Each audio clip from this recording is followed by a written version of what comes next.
Again, it's a red stick.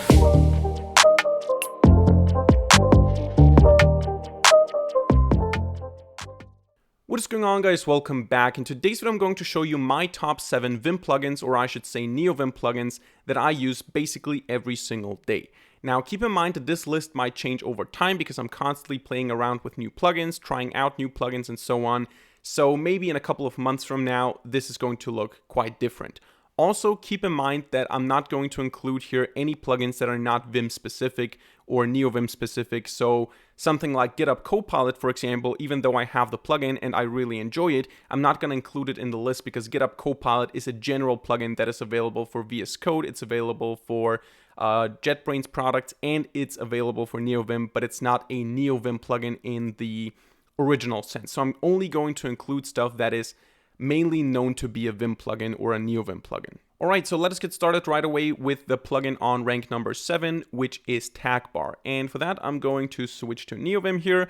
This here is the vidstream implementation, the file streaming.py from vidstream. And if I now press F8, you're going to see that the tagbar opens here on the right. And basically, this is a plugin that shows us the classes, the functions, whether the functions are private or public.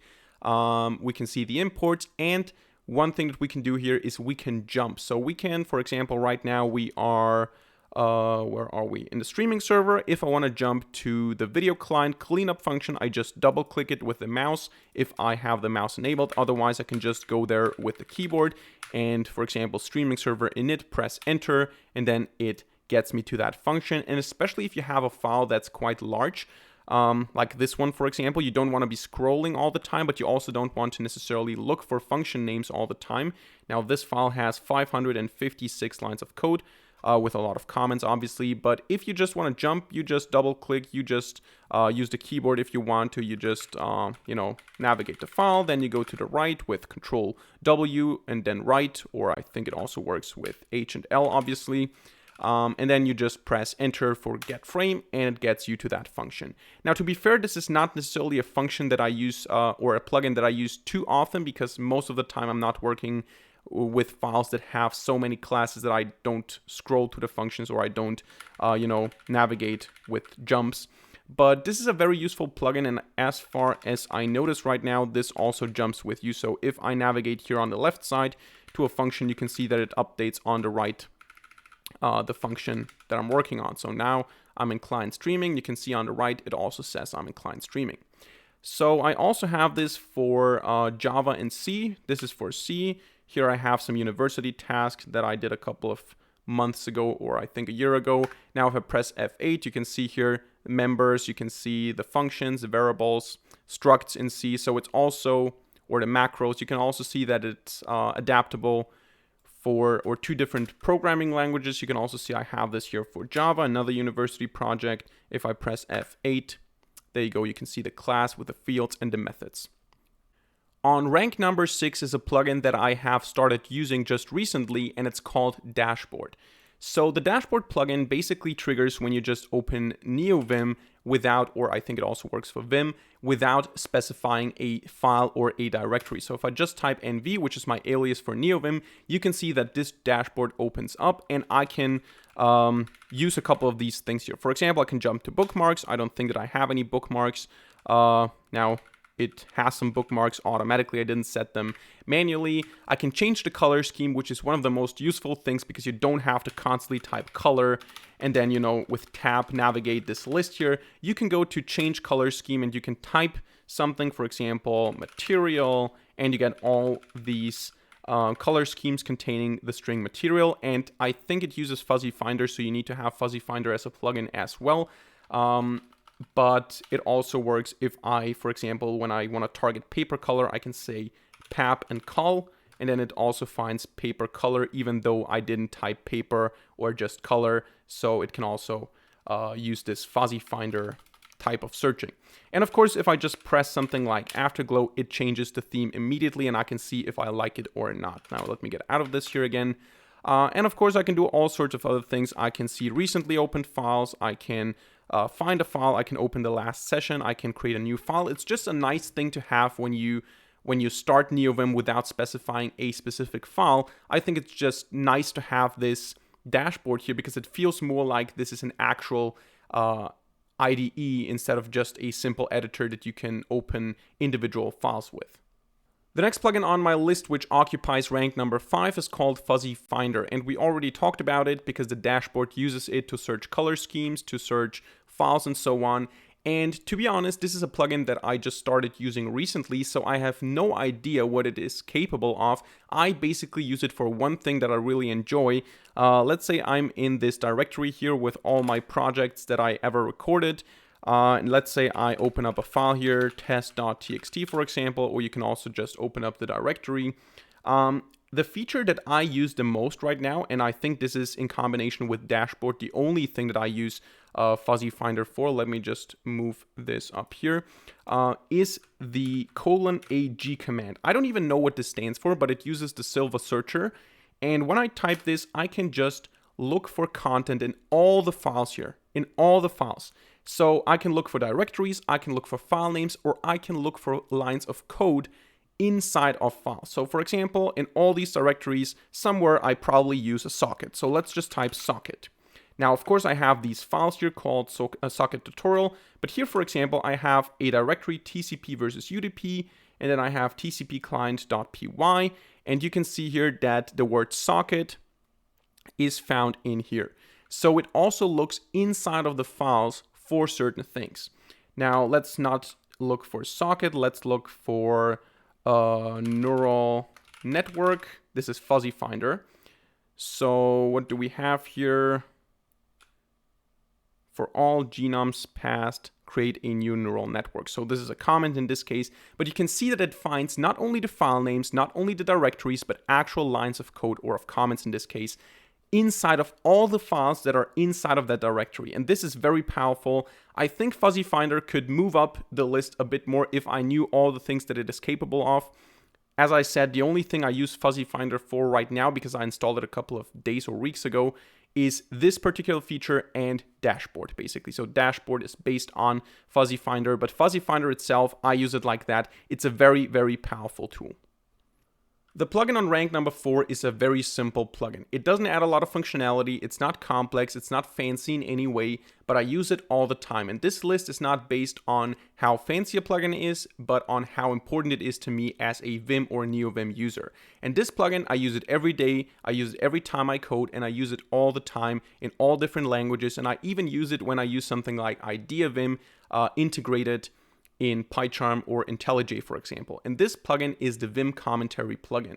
So this plugin is a very simple plugin. It just allows you to comment out lines with GCC, like that. So I type GCC, and it comments out the line. I type GCC again, and it uncomments the line. I select something in visual mode, and I type GC, and it comments all these lines. Very simple, that's all it does. Of course, it does it for different programming languages. So if I go back, for example, to the programming directory here, I should have something like C as well. Let's go to C. Let's open basics.c. I don't know what this file is even about.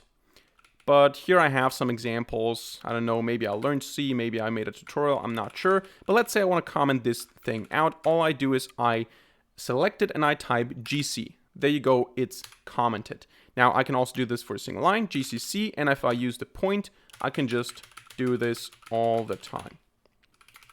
There you go. So a very simple plugin, not much to say about this, but I use it all the time. It's very important for me, and this is why it is on rank number 4. On rank number 3, we have a plugin that is quite feature-rich, so it is fancy, it has a lot of functionality, and this is Conqueror of Completion. Now, to be honest, I use Conqueror of Completion nowadays in combination with other auto-completion engines that are not Vim-specific, and with GitHub Copilot. So yes, I also enjoy other additional tools, but Conqueror of Completion is a specific NeoVim plugin, and it basically allows for auto-completion across multiple different programming languages. Now, I have a video already where I explain my Vim setup, my NeoVim setup, where I also show how to set it up because it's a little bit more complicated. But the basic idea is that you have commands like coc install, for example, and then I can install coc python to install a Python auto-completion engine, you could say. It's not AI powered, it's just based on patterns. But essentially what you do is you install that, then you install a language server, for example, Jedi, and then it just works. Then I can do stuff like that. I can say import, and then, for example, T, and it suggests here all sorts of things. Time, for example. Then I say time.sl, and it says, okay, this is GitHub Copilot. Let's disable GitHub Copilot by typing Copilot disable. And then if I say E, you can see here that it says sleep. The ls recommendation is coming from Conqueror of Completion, and I can just press this and I can do all of this here. Now this also works for different languages, so if I go out of here and if I say main.c, for example, I can do the same thing for C here. Of course, again, you need to install the respective module, so you need to say coc install, and then you need to say, I think it was coc clang or clang-d, I'm not sure. And then you use that. You also need to install the respective server, the respective language server. And then you can just go ahead and type hashtag include. And then it needs to trigger. Come on. Okay, this is again Copilot. Include. And then I can say S, for example. And it says here signal and std-arg. I want to have stdio.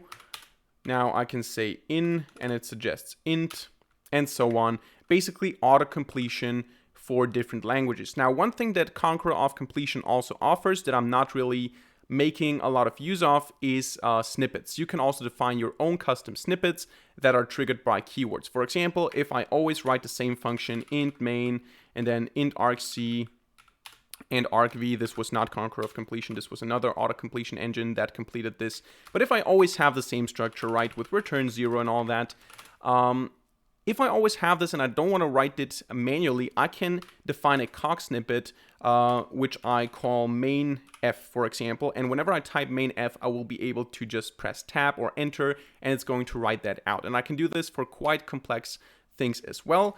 And there are also some basic snippets already installed by default. So you can define your own, or you can use the pre-installed snippets. But Conqueror of Completion, all in all, is a very useful auto-completion plugin that works for multiple different languages. Now, of course, you can also install individual plugins, but this plugin combines a lot of auto-completion engines into one plugin. We are progressing towards the top, and on rank 2, we have another very simple plugin. There's not going to be much to say about this.